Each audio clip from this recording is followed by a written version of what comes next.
fiel e verdadeiro, nosso sustento, nossa vida, nosso caminho. O Senhor disse: eu sou o caminho, a verdade e a luz. O Senhor é o que nos conduz nesse mundo de trevas, de escuridão, tanta confusão que está por toda a terra, Pai, instabilidades, mas nós, teus filhos, estamos estabilizados na promessa do Senhor. Enquanto o mundo está preocupado com esse planeta que está adoecido, e eles estão planejando, Pai, colonizar outros planetas para poder, se aqui não tiver mais condições, então viver em outro planeta. Planetas que não têm vida, mas nós não estamos preocupados com isso, Pai, porque o Senhor tem um local para nós, aonde a morte não vai chegar, a doença, a tristeza, tudo preparado para aqueles que te servem. Nós agradecemos, Pai, e nesta manhã rogamos que o Teu Espírito Santo, que já está aqui presente, possa conduzir a palavra, alimentando os nossos corações e ajudando-nos, ó Deus, a ser melhores filhos, no nome de Jesus Cristo. Amém. Bom dia, irmãos. Deus continue abençoando a todos no nome de Jesus. Aproveitando que nós estamos em pé, vamos abrir nossas Bíblias em Efésios capítulo 2. Também agradecemos a todos que nos visitam, a todos que estão participando pela internet, que Deus abençoe grandemente a cada um.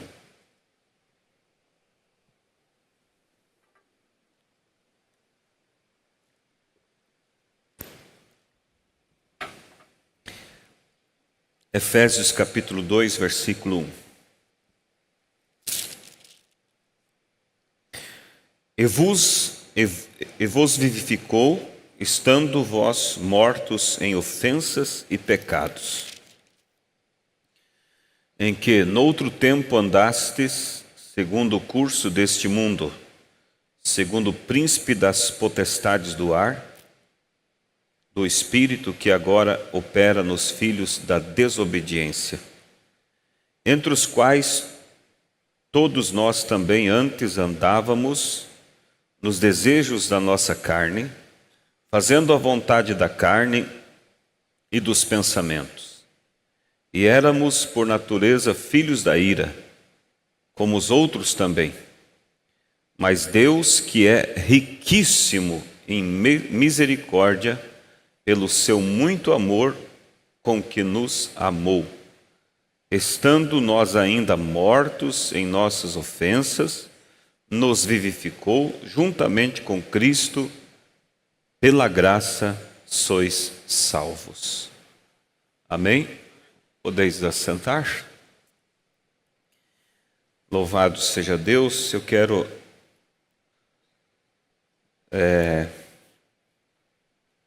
meditar com os irmãos, tomando como base essa mensagem: o Deus que é rico em misericórdia.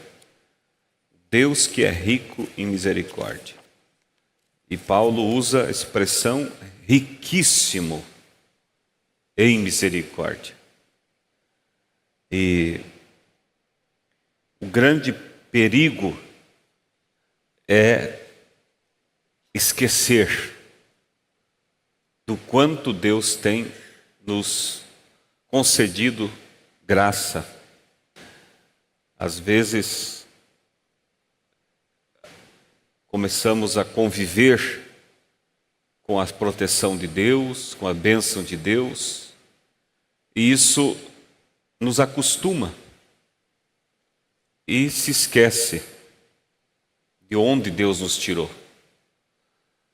Ninguém consegue avançar olhando só para o retrovisor. Ele vai bater, vai perder o rumo. Mas também não é aconselhável viajar só olhando para frente. Precisa, às vezes, dar uma olhadinha no retrovisor.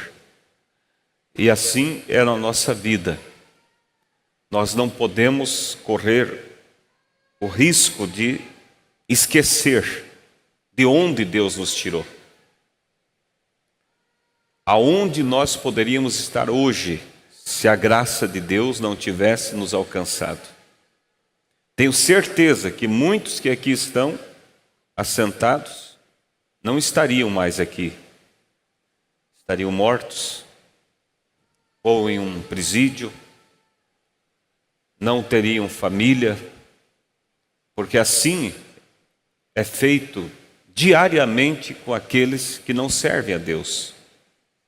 Vidas destruídas, lares completamente conturbados, mas Deus tem nos dado a graça, e a salvação, ela não é só uma promessa de vida eterna, ela, além de prometer a vida eterna, ela nos dá uma vida aqui, de tranquilidade, e assim, mesmo nas tribulações, a carne às vezes está atribulada com lutas, com situações que nos cercam, mas o nosso espírito está em paz, porque você sabe em quem você confia.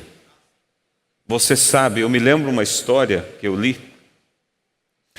muitos anos atrás de um menino.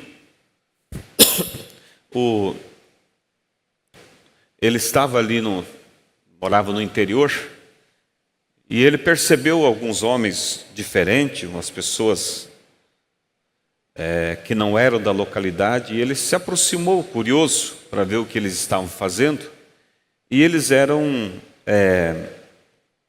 como que diz, eles eram pesquisadores da natureza, da vida botânica. E eles estavam pesquisando, catalogando as qualidades de vegetação que havia ali, quando eles avistaram pelo binóculo, porque eles estavam em cima de um grande penhasco em cima, e eles viram lá embaixo uma erva, uma planta que já estava sendo catalogada como extinta. Não se sabia mais daquela planta. Então eles pensaram de descer até lá para observar, para colher algumas folhas, algo assim. Mas era muito alto aquele penhasco, e teriam que descer alguém pela corda, e todos homens pesados, mas aquele menino estava ali, observando. Então alguém teve a ideia de descer o menino pela corda. Chamaram ele, mostraram qual planta que era, e explicaram como ele deveria fazer, e falaram: nós vamos lhe amarrar na corda, você pode ficar tranquilo, nós vamos te soltar lá embaixo, você vai colher para nós e nós vamos trazer você de volta. Você faz isso para nós? Ele disse: faço. Mas primeiro, deixa eu chamar meu pai aqui. Mas por quê? Não, tudo bem, vamos esperar então. Aí ele foi correndo para casa e de repente ele volta com o pai. E aí eles, curiosos para saber a razão que ele foi buscar o pai, daí ele disse: eu desço lá, desde que o meu pai esteja segurando a corda. Ou seja, nele eu confio, ele não vai me deixar lá embaixo. Então, aí é onde nós descansamos, irmãos, porque nós sabemos, desde que ele esteja conosco, não importa o que venha pela frente, ele saberá como nos tirar. O profeta fala sobre aquela experiência que ele teve com Billy Paul.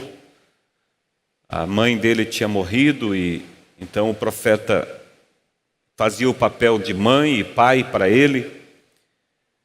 E um certo dia, o profeta chegou do serviço muito cansado. E foram dormir. E ele havia pegado no sono, irmão Brana.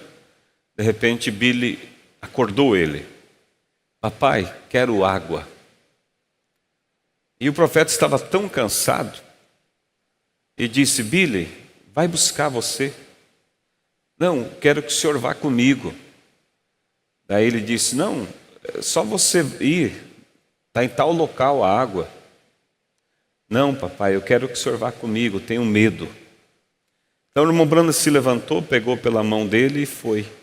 E o profeta disse que havia sido lustrado o soalho de madeira. Você sabe, põe cera, lustra, fica muito liso. E quando eles estavam indo para pegar água, Billy pisou no tapete e escorregou. Mas o profeta diz: eu estava segurando na mão dele, então eu o sustentei. E naquela hora o profeta glorificou a Deus e disse assim: Senhor, sempre esteja segurando em minha mão, porque se eu for cair, o Senhor vai me segurar. Então essa confiança nós precisamos ter e saber que Deus, Ele realmente nos segura, nos cuida, nos protege. E não é pesado para Deus fazer isso. Eu pergunto para as mães que estão aqui: quantas noites passou acordada, balançando o filho de um lado para o outro, doente? Se fosse necessário passar acordada, andando de um lado para o outro, sem uma razão, não suportaria o cansaço. Ali por umas horas da noite estaria entregue. Mas que força ela tem para passar a noite toda balançando aquele bebê, no outro dia trabalhar? É o amor. O amor, ele nos dá força. Por isso nós precisamos pedir a Deus que nos encha do amor dele, pela sua obra, pela sua palavra.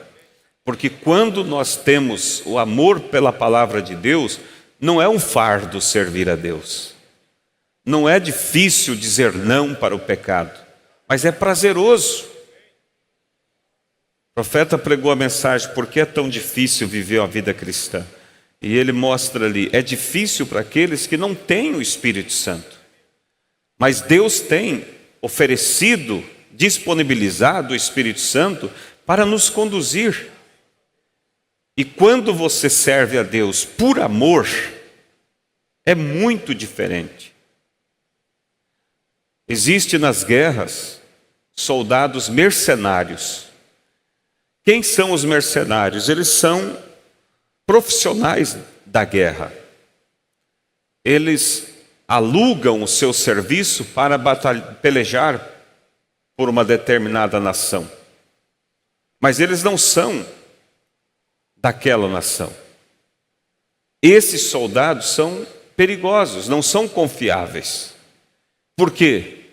No perigo da batalha eles podem fugir. Eles podem desertar.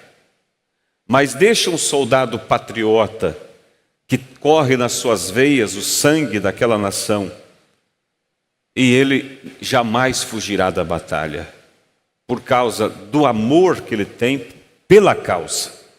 E aí nós vemos que o apóstolo Paulo, ele disse: o amor de Cristo me constrange a servi-lo. Nunca foi a pressão de Cristo, as ameaças, porque ele não ameaça ninguém. O medo me constrange, não, o amor. Aí é onde nós precisamos buscar realmente esse amor pela causa de Deus. Como posso fazer isso? Pedindo a Ele: Senhor, desperta em mim mais sentimento pela Tua obra. E uma das maneiras de você passar a amar mais a Deus é conhecendo mais Ele. Eu me lembro, acho que foi a primeira vez que o pastor Pierre Green veio aqui a Chapecó. Ele disse assim, ele falou assim: que o amor, ele aumenta à medida que conhecemos. Então ele contou a experiência dele, ele disse, eu estudava, e no mesmo colégio, no colégio que eu estudava, eu vi uma moça que me interessou. E eu comecei a me interessar por ela. E logo eu me aproximei das amigas dela para perguntar o nome dela. E assim eu fui procurando saber sobre ela. E quanto mais eu conhecia sobre ela, mais amor eu ia sentindo por ela. Essa era a que se tornou sua esposa. E ele disse, quanto mais eu conhecia sobre ela, mais amor eu sentia. E ele disse bem assim, eu nunca esqueci, se houvesse um livro que contasse a história dela, eu compraria para ler e conhecer sobre ela. Aí ele aplica no espiritual e diz, mas nós temos um livro que conta sobre a vida de Cristo. E quanto mais você lê, mais você estuda, mais você sente-se devedor, mais você ama Ele. Por que muitas pessoas têm aquela vida tão pálida espiritualmente? Não tem aquele amor profundo pela causa, pela obra, porque ele não busca essa intimidade com Deus, o conhecimento. Por isso a Bíblia diz, a fé vem por ouvir e ouvir o quê? A palavra de Deus. Nós precisamos, irmãos, nos exercitar nas Escrituras. E há uma preguiça que é quase que, vamos dizer assim, total, ou total que eu digo, quase que abrange a todos, em ler e estudar a palavra de Deus. Nós precisamos nos corrigir quanto a isso, porque senão a gente se ocupa com tantas coisas e as coisas de Deus ficam só para quando sobra tempo. É migalhas que damos para Deus, é o que sobrou do nosso tempo. Nós precisamos nos educar, irmãos, porque Deus levou a sério quando Ele nos amou. Ele levou a sério. Alguém disse, creio que foi para a irmã Brana, ou foi para um dos mensageiros, não me lembro agora, acho que foi para a irmã Brana, sim, disse, Billy, você leva muito a sério essa tua fé. Ele disse, olha, eu creio que Ele levou a sério também quanto me amou. Ele levou a sério. Então, irmãos, nós precisamos nos beliscar e nos cobrar, porque senão a gente vai se tornando aquele crente corpo presente e espírito ausente. E isso não é agradável, não é agradável para Deus. Eu lembro quando Jesus estava passando o pior momento da sua vida, que foi ali no momento da crucificação, da prisão dele e aquelas horas que sucederam até a sua morte. E lembra-se que ele disse, meu Pai, por que me abandonaste? Ou seja, a glória de Deus se ausentou dele, do Getsêmani até o Calvário. Por quê? Ele caminhou, irmão, sozinho do Getsêmani até o Calvário. Por quê? Porque Deus não pode habitar com o pecado. E Ele assumiu sobre si todos os pecados nossos. Então a glória de Deus não podia estar nele, porque Ele estava agora com os pecados meus, seus, tudo sobre Ele. E Ele se sentiu completamente sozinho. E foi a única vez que a gente vê nas Escrituras que Ele suplica por ajuda dos seus discípulos. Durante toda a sua trajetória, Ele se doava aos discípulos. Mas quando Ele se sentiu sozinho, Ele chamou Pedro, Ele chamou os discípulos e disse, venha comigo, Vamos ali orar. Ele precisava companhia, ele estava depressivo, ele estava com ansiedade, ele estava com medo, porque humanamente ele sentiu medo. Mas quando ele se retirou um pouquinho para orar e voltou, os discípulos estavam dormindo. Não estavam, irmãos, conscientes da dor que Cristo estava passando. O semblante triste, o semblante agonizante de Cristo não comoveu eles. Ele voltou a orar. Quando retornou, estavam dormindo outra vez. E aí então ele disse: nem uma hora podeis velar comigo? Velar quer dizer estar atento, acordado, vigiando. Ou seja, nem agora, que é o momento que eu preciso de companhia, porque às vezes, irmãos, há momentos da nossa vida que ninguém pode nos ajudar a passar aquele vale, mas a companhia de alguém, mesmo que não possa te ajudar, é muito boa. Você não se sente sozinho, e Cristo, ele precisava dessa companhia, mas os discípulos estavam dormindo.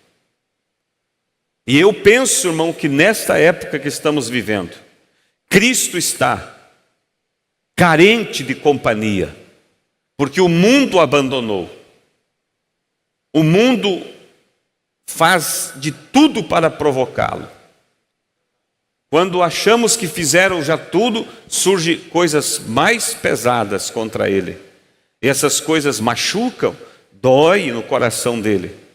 E ele precisa encontrar, assim como um pai, quando ele sai para o trabalho, tantas coisas, tanta ali competições, pessoas querendo lhe puxar o tapete, querendo lhe prejudicar, aquela tormento, mas quando ele chega em casa e aquela criança vem e lhe abraça, a esposa vem e lhe abraça, ele sente-se confortado, ele sente-se realmente confortado.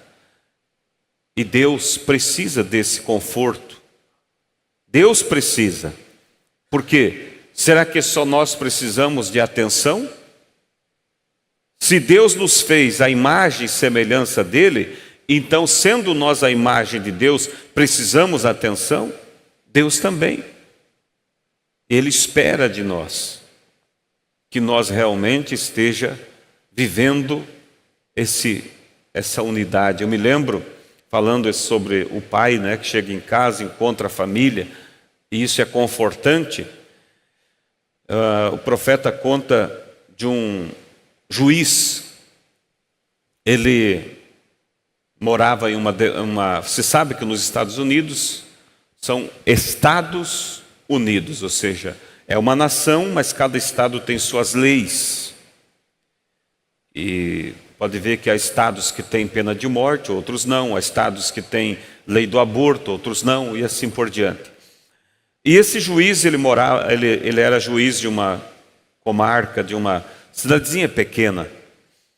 E ele editou ali uma lei, ou baixou uma portaria, proibindo naquela cidade bebidas alcoólicas.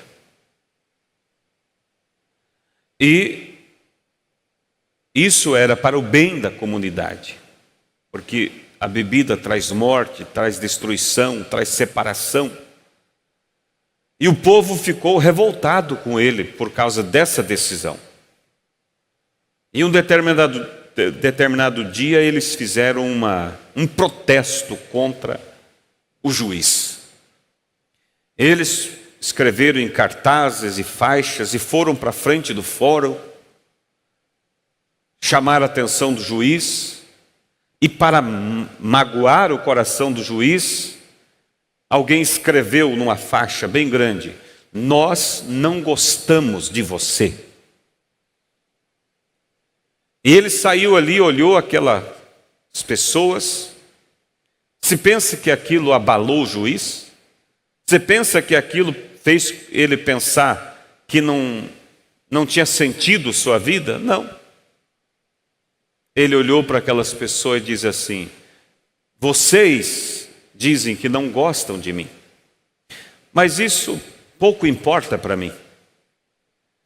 Daí ele mostrou para um morro e disse: em cima daquele morro tem uma casa, e ali eu tenho uma esposa e filhos que gostam de mim. Ou seja, isso é o que me conforta. Eu estou fazendo o melhor, e se vocês não gostam de mim, tem alguém que gosta de mim. Quando eu saio daqui, fecho as portas desse fórum, eu tenho uma casa que me acolhe. E assim, irmãos, Deus, o mundo diz: nós não gostamos de você, nós não queremos você. Mas Deus diz assim: tudo bem, mas eu tenho ali em Chapecó alguns filhos que gostam de mim. Eu tenho no Brasil, eu tenho em tantas partes, em todas as partes do mundo, eu tenho pessoas que me amam. Aleluias. Você quer ser um desses? Lá no trabalho, quando estão fazendo chacota do evangelho, contando piadas, porque um crente, irmão, ri ou contar uma piada que envolve o nome de Cristo, envolve a Bíblia, por favor. Quando a Bíblia diz: não coloque o nome de Deus em vão. Eu já vi pessoas, irmãos, contar coisas absurdas.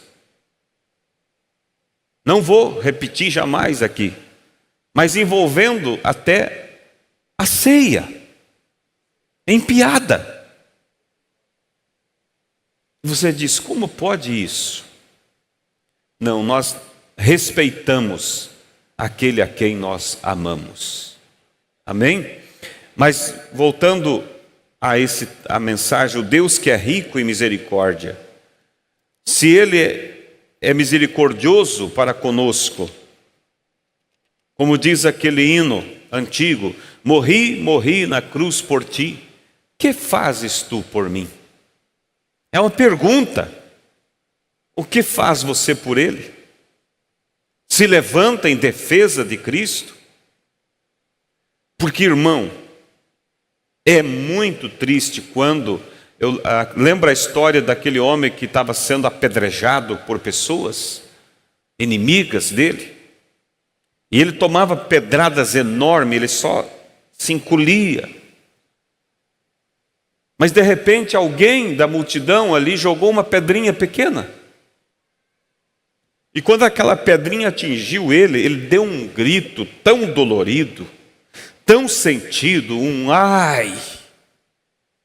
E as pessoas pararam e disseram: o que é isso? Quantas pedras realmente fortes lhe atingiu, que lhe feriu, lhe sangrou, e você não gemeu, você não mostrou reação? Essa pedrinha agora, você dá esse grito tão dolorido. Ele disse: sim, é porque essa pedra foi um amigo meu que me jogou. Aquelas que vêm de fora não te dói, mas aquela que vem de um amigo, que vem de um irmão, essas machuca. Então nós precisamos, irmãos, defender esse evangelho. Os risos e zombaria do mundo não ferem tanto a Deus. Claro que fere, mas não é algo que o machuca profundamente. Mas o silêncio seu diante de certas situações machuca a Deus. Ou seja, ele não me defendeu. Ele ficou com vergonha de se identificar comigo. Ele pensou: se eu falar isso, vão me chamar de fanático, minha reputação não vai ficar bem, posso até perder oportunidades aqui nesse trabalho. Nunca faça isso, irmão. Defenda Cristo, nem que seja diante de situações que vai trazer prejuízos, mas são prejuízos, irmãos, passageiros. Meu Deus, será tão glorioso naquele dia, quando ele chegar. Se há um personagem na Bíblia, claro, entre tantos personagens que nós gostaríamos de ser, mas um deles que seria bom a gente ocupar o lugar dele é de Cirineu. Simão, né? Que carregou a cruz quando Jesus não tinha mais forças. Aquele filme A Paixão de Cristo, de Mel Gibson, foi feito realmente por inspiração. Existe aquele filme antigo, Os 10 Mandamentos, é dos dias do irmão Branham, aquele filme. Ele assistiu e disse: este filme poderia julgar o mundo. E se aquele filme daquela época poderia julgar o mundo, pense você esse filme, A Paixão de Cristo. O mundo estará inexcusável. O mundo não poderá dizer, eu não sabia. E quando você vê aquela cena tão emocionante, Jesus sendo açoitado, caía com aquela cruz, e ele já não tinha mais forças, seu sangue já estava quase esvaído em totalidade. Mas aparece um Simão Cirineu. Parece um homem que não era conhecido na sociedade. E ele toma aquela cruz. E Jesus então coloca o braço ao redor dos ombros de Simão. E Simão não leva só o peso da cruz, mas sustenta o peso de Cristo, que não podia mais caminhar. E ele leva até. Ele ajuda Jesus a passar um pouco daquele sofrimento. Isso é o que Deus espera de nós, irmãos. Mas às vezes, o profeta diz, nós nos ferimos com uma latinha, nos cortamos com a latinha de sardinha e achamos que foi algo tão terrível. Ai, que sofrimento! Para as pessoas se comoverem e dizer, olha que grande homem é ele. Olha, cortou o dedo por causa do Evangelho. Quarta-feira aqui, antes de orarmos, eu comentei para que os irmãos orem por esses nossos irmãos nesses países onde não se tem permissão de seguir o Evangelho. Contei algumas experiências de como esses irmãos sofrem por causa da fé. A nossa cruz, irmãos, é muito leve. Tem uma irmã, ela já faleceu, a irmã Wélida, ali de Xanxerê.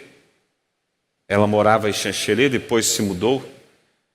Ela, desde a minha juventude, quando eu tinha de 16, 17 anos, que eu ia ali, irmão José Guimarães, nós íamos lá fazer trabalho. Era o local aonde nós chegava. E dali a gente saía para fazer evangelismo, mas muito pobre. E um dia eu cheguei, eu sempre levava alguma coisa, uma galinha, alguma coisa para ela fazer.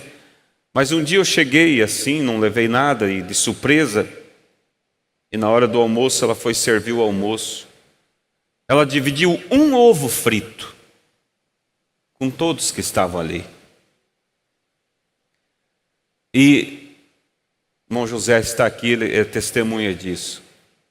Quanta luta. Filhos drogados, filhas com problemas, tanta coisa. Mas, irmão, era ela que abria a igreja, ia mais cedo, abria a igreja, passava um pano na igreja, limpava.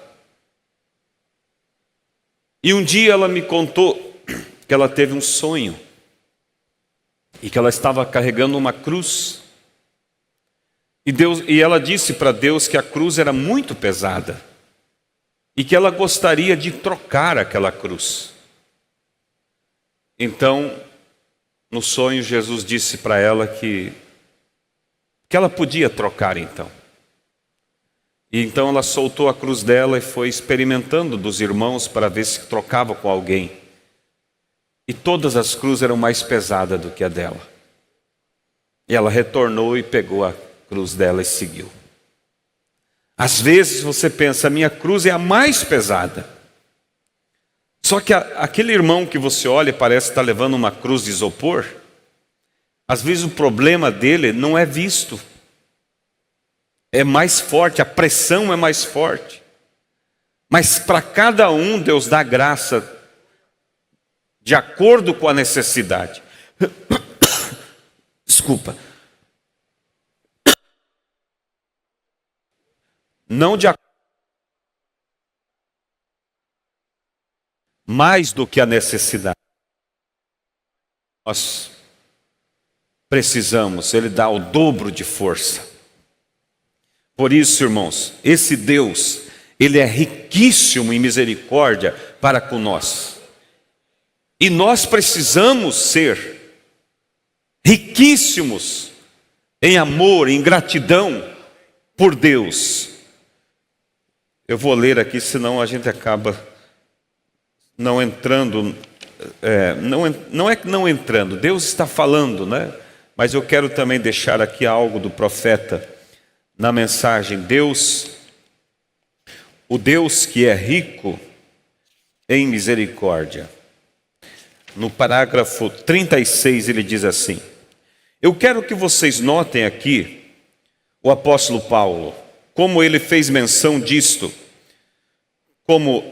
e ele vos vivificou, aqueles que uma vez estiveram mortos, e vos vivificou aqueles que estavam mortos em pecados e ofensas, andando, procurando as coisas do mundo e o desejo da carne, e cumprindo o desejo da mente.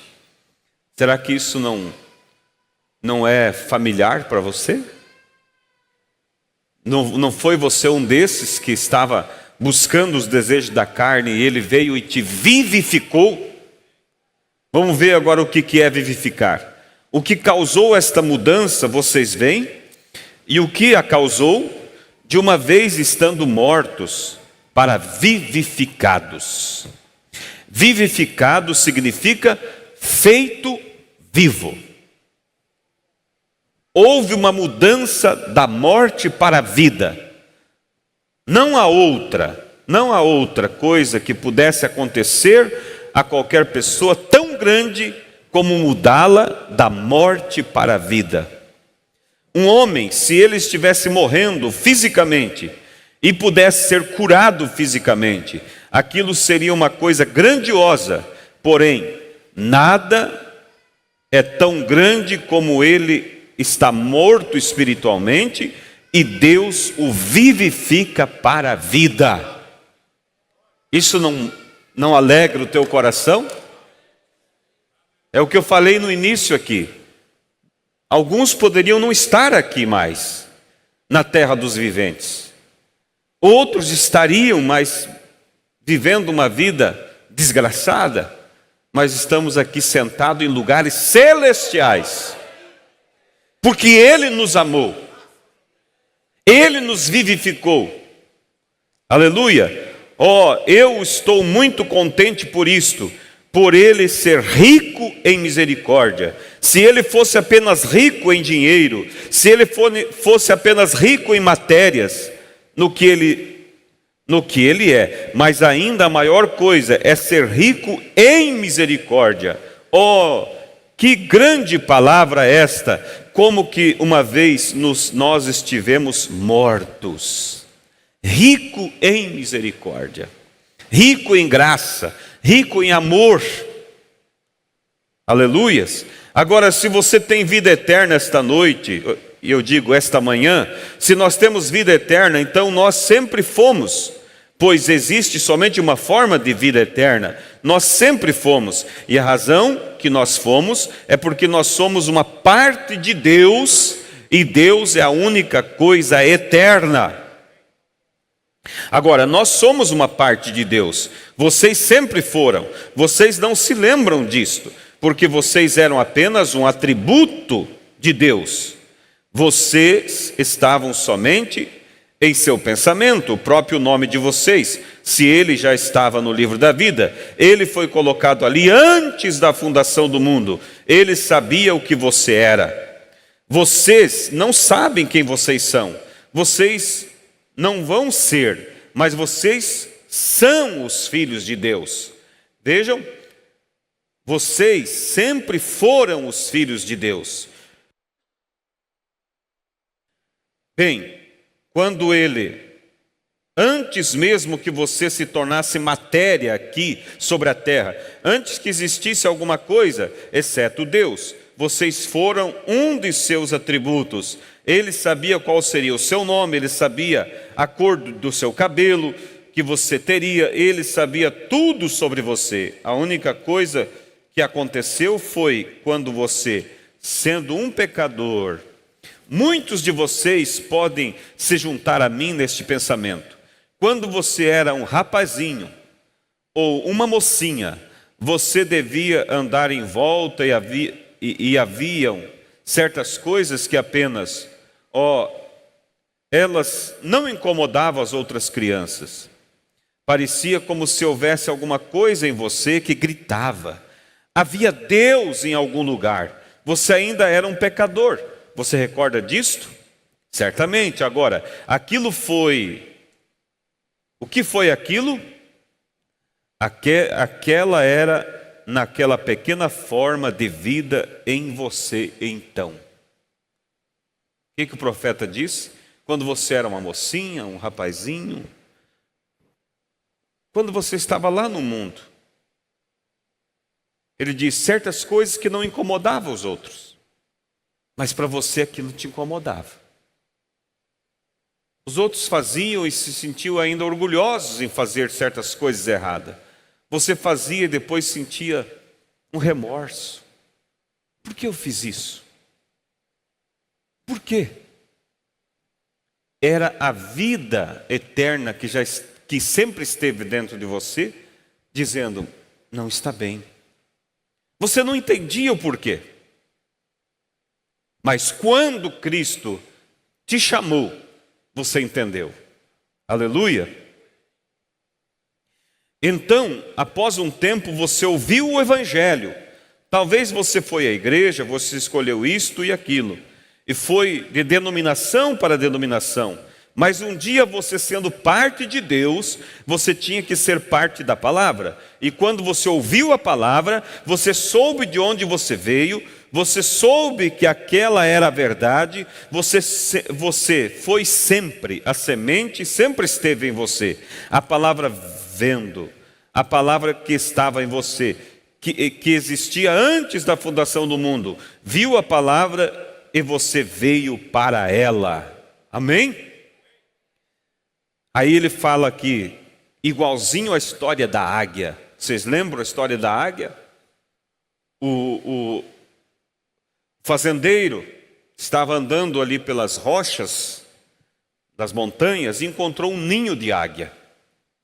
E havia 2 ovos de águia. E ele disse, vou levar um.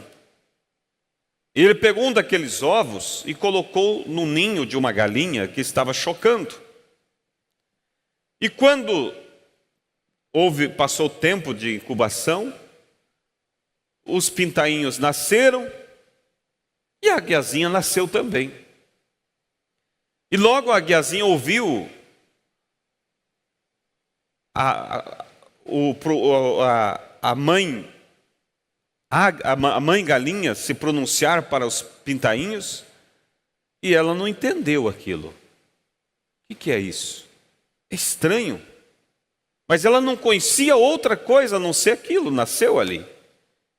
E a galinha saiu ali para o terreiro, foi lá para o curral, começou a ciscar, e ali achar minhocas e fazia aquele algazarra, e os pintainhos tudo pulavam para comer, e ela pensou, acho que esse tipo de barulho significa que é hora de jantar, que é hora de almoçar.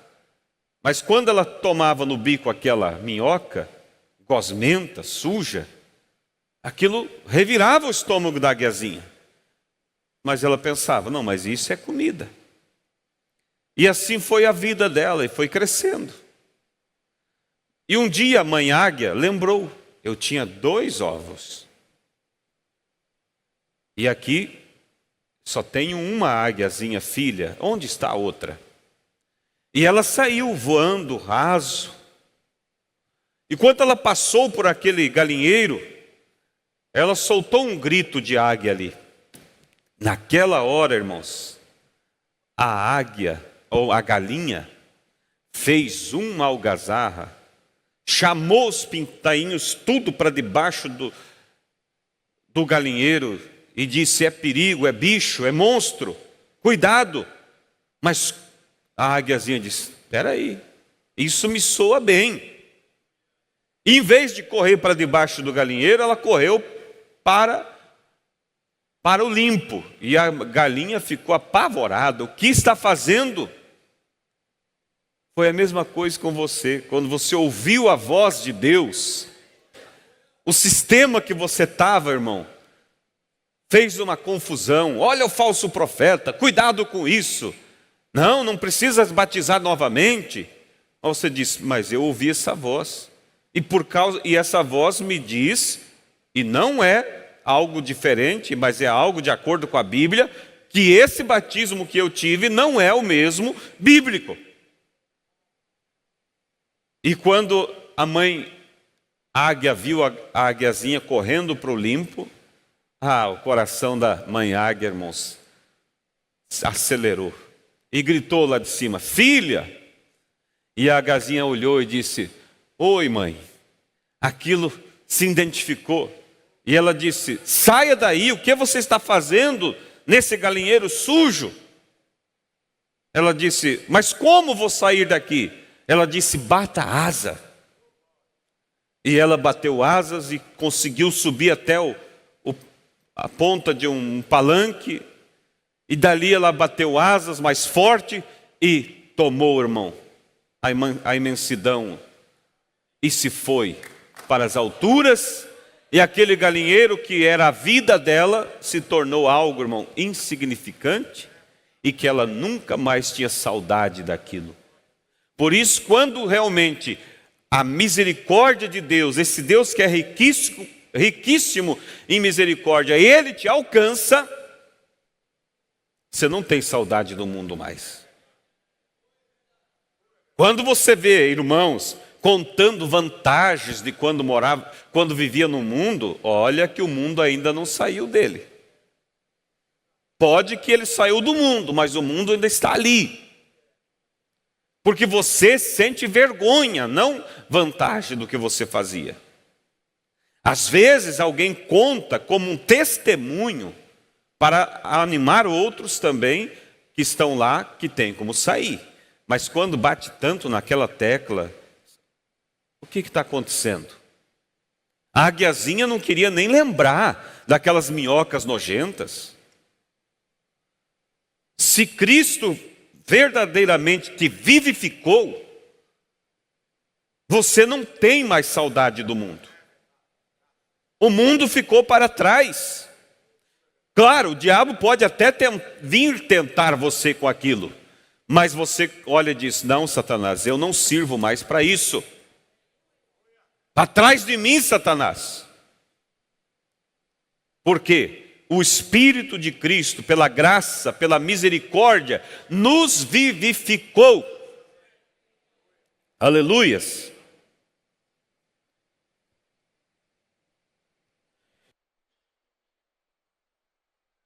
Aquele que é nascido de Deus não comete pecado. Olha, o adorador, uma vez justificado, não tem mais consciência do pecado. Não mais deseja pecar. A questão do pecado terminou. Você se tornou uma parte de Deus em Cristo. Cristo morreu para te redimir. O que é pecado? Porque alguém diz assim: mas então, quem é que é nascido de Deus? Porque de vez em quando os cristãos cometem falhas. Falhas não são pecado. Pecado na Bíblia é incredulidade. A pessoa que ela faz a coisa errada porque ela é incrédula. Ela diz: eu não creio. Agora, se você foi nascido de novo, você crê em toda a palavra, por isso você não comete pecado. Você não tem vontade das coisas erradas porque você crê na verdade. Agora apenas pense de tudo isto que nós teríamos sido se não fosse por Deus. Mas Deus, em sua riquíssima misericórdia, como Ele nos tem redimido esta noite, onde estaríamos esta noite se não tivesse sido a riquíssima misericórdia sobre nós? E toda a raça humana teria sido limpa daquela vez. Limpa, não creio que a tradução correta não é sido limpa, mas sido limpada da terra, tirada, né? Daquela vez. Mas Deus, rico em misericórdia, não deixaria os inocentes perecerem com os culpados. E Ele foi embora e elaborou um meio providencial para aqueles que queriam vir, que queriam fazer o que era certo. Ele fez um caminho de misericórdia para aqueles que desejavam misericórdia. E Ele preparou uma arca. Em outras palavras, Ele colocou algumas asas em suas águias, de tal forma que elas puderam voar sobre o julgamento e não se afogaram com os pintainhos. Mas Ele construiu uma via de escape nos dias de Noé. Isto fez com que Ele fizesse aquilo, providenciasse isto, porque Ele era rico em misericórdia. Amém? Louvado seja Deus. Então veja, irmãos, foi a riqueza da misericórdia de Cristo que nos libertou. Nós concluímos agora que Deus foi tão misericordioso para com Moisés, ali naquele mar morto, ou melhor, mar vermelho. Então, quando ele disse, em Êxodo 19:4, ele disse: como vos levei sobre as asas de águia, e vos trouxe a mim, vos levei sobre as asas de águia, e vos trouxe a mim. Havia um outro homem no meio daquele mar ali, também tratando de personificar, mas então Ele os carregou sobre as águas. Agora Deus sempre comparou seus profetas com águias. O que era isto? Moisés era seu mensageiro, e eles estavam seguindo a Moisés, e aquelas eram as asas de águia, sobre as quais eles estavam sendo levados, porque ele estava levando a mensagem de Deus. E o povo seguiu isto. Eles estavam seguindo a Deus enquanto seguiam Moisés, com sua mensagem de libertação. Amém? Então, se Moisés era uma águia, os que seguiam sua mensagem também eram águiazinhas, eram águias. E Deus, nessa última era, você vê que são nessas 4 estágios que Satanás usou para atacar a igreja. O estágio do cavaleiro branco, anticristo. O estágio do cavaleiro vermelho, quando veio matando os cristãos, falso profeta, trazendo morte. O estágio do cavaleiro preto, vendendo salvação. E por último, o estágio do cavaleiro amarelo. São 4 unções que Satanás usou para destruir a igreja. Mas Deus não ficou parado.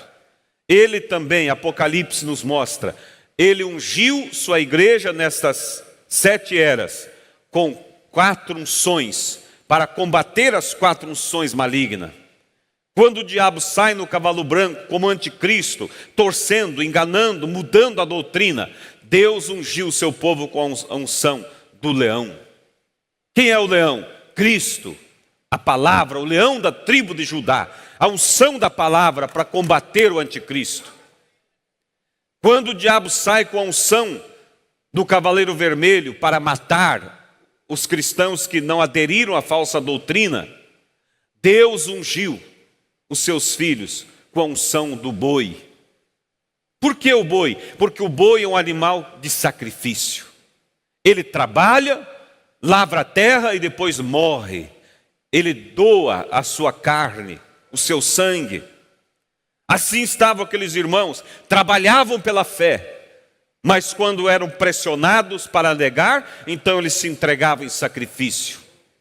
Não fugiam das arenas, não fugiam dos leões, das fogueiras. Havia uma unção e eles enfrentavam a morte cantando. Depois o diabo sai com a unção do cavaleiro preto, nas eras negras, vendendo salvação, as indulgências, vendendo perdão de pecados, enganando o povo. Mas Deus sai com a unção do animal homem.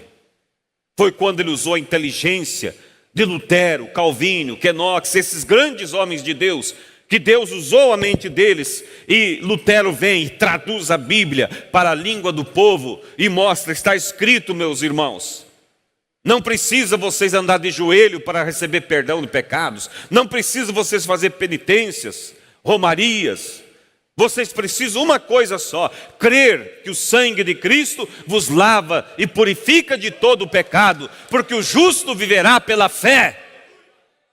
Ali estava a unção da inteligência do homem para combater a escuridão que vinha sobre a igreja. E agora, nos dias em que vivemos, quando o diabo uniu as três unções, a unção do anticristo, o cavaleiro branco, a unção do cavaleiro vermelho, a morte, e a unção do cavaleiro preto, das eras negras, ele une essas três unção e forma uma quarta unção, que é o cavaleiro baio, o cavaleiro amarelo, que tem por nome morte.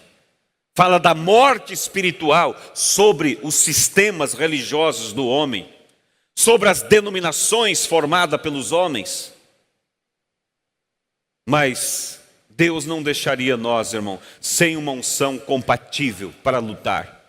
Ele veio com a unção da águia. É o quarto animal que Deus levanta. Primeiro o leão, depois o boi, depois o animal homem e por último o quarto animal, a águia. Você vê isso em Apocalipse. E esses animais simbolizam as quatro unções. E nesta última era, Deus levantou um profeta com a mensagem, irmão, para restaurar a doutrina que o sistema denominacional jogou fora. O batismo verdadeiro, as vestes corretas nas irmãs, uma vida pura. E pela sua riquíssima misericórdia, Ele te alcançou com essa mensagem e te ungiu com a unção da águia. Para quê? Para combater a unção da morte espiritual que está no mundo chamado cristão. Isso não é gratificante, irmãos? Isso não te dá realmente razão para amar mais a Deus? Devemos ser mais gratos pelo que Deus tem feito por nós. Vamos nos colocar de pé, irmãos. Eu quero que vocês meditem nisso. Isso causa temor em nosso coração. Porque a palavra de Deus, ela não vem para preencher tempo, só preencher espaço. Deus tem um objetivo. Deus te chamou esta manhã para estar aqui, para ouvir isso. Porque Ele quer dizer, eu sou riquíssimo em misericórdia. Mas Ele também quer dizer, como ouvimos, o que tens feito por nós? O que tens feito por nós?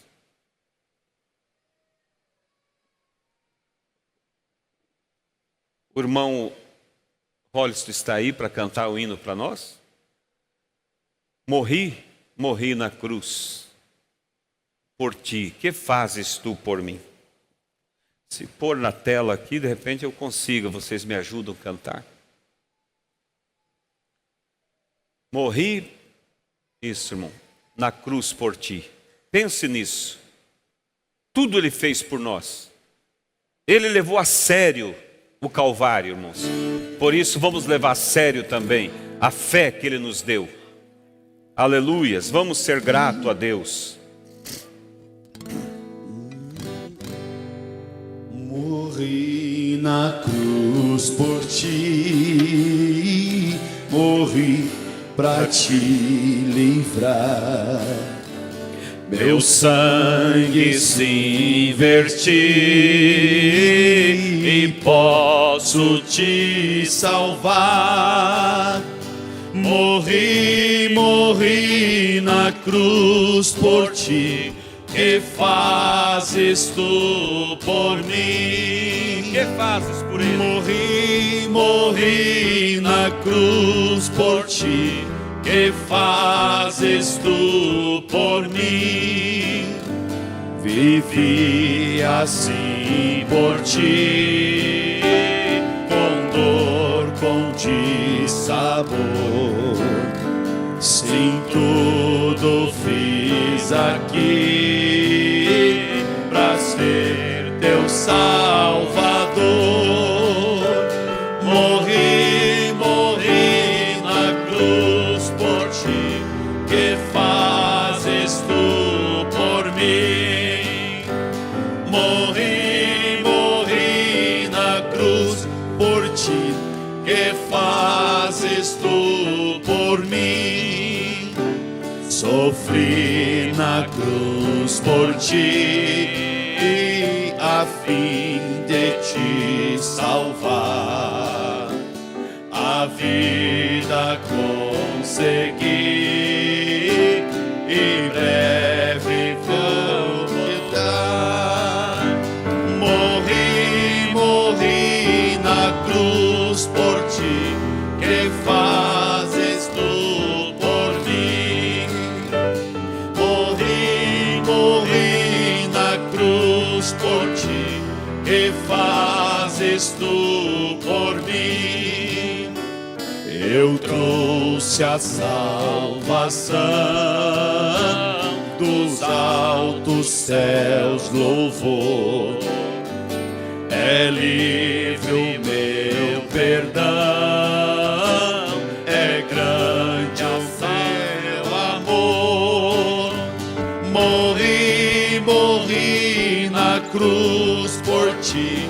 Que fazes tu por mim? Morri, morri na cruz por ti.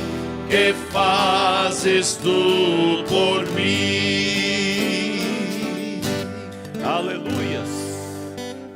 Pai celestial, Deus eterno, tudo fez por nós, Pai. Deus riquíssimo em misericórdia.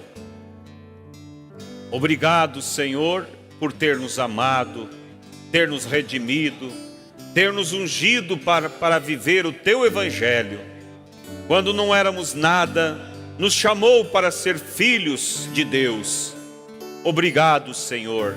Agora permita-nos refletir nesta manhã o que temos feito por Ti. Como tem sido, Pai, o nosso viver? Temos nos pronunciado em favor deste Evangelho? Tem alguém se envergonhado de tomar posição em favor da Tua palavra? Se há alguém, Pai, assim, que a Sua graça e a Sua misericórdia os perdoe e que o Senhor os desperte, Pai, não só aqui nessa audiência visível, mas também na audiência invisível. Conceda isso, Pai, nós lhe pedimos, e assim nos despede na Tua paz, e nos traga, Senhor, para o culto da noite, onde cremos que o Senhor irá falar grandemente conosco, no nome do Senhor Jesus Cristo. Amém.